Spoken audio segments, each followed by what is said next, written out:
Why, hello there, lovely one. We have a great question over here that should be making you feel quite comfortable.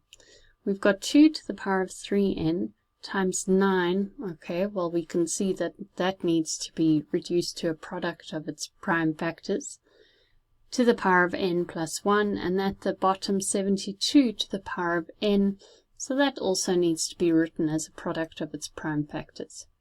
So let's start by doing that.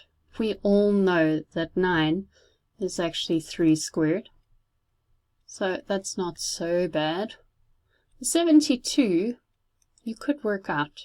It's not that bad because we know that it's 8 times 9, and 8 is actually 2 to the power of 4 or 3. You see, I did it previously, so now you can see it.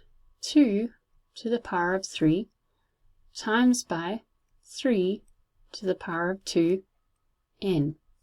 Now you'll notice that we're raising a lot of these exponents by a power on the outside. So let's do that next. We've got 2 to the power of 3n times by 3 to the power of 2n, and don't forget you've also got to multiply the 2 by the 1. So let's add that one in.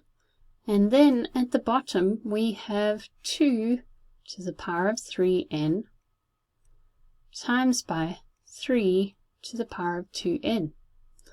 Now we can already easily see that 2 to the power of 3n cancels with 2 to the power of 3n. However, cancelling these can be a little tricky if we've got them all together. In other words, 3 to the power of 2n plus 2.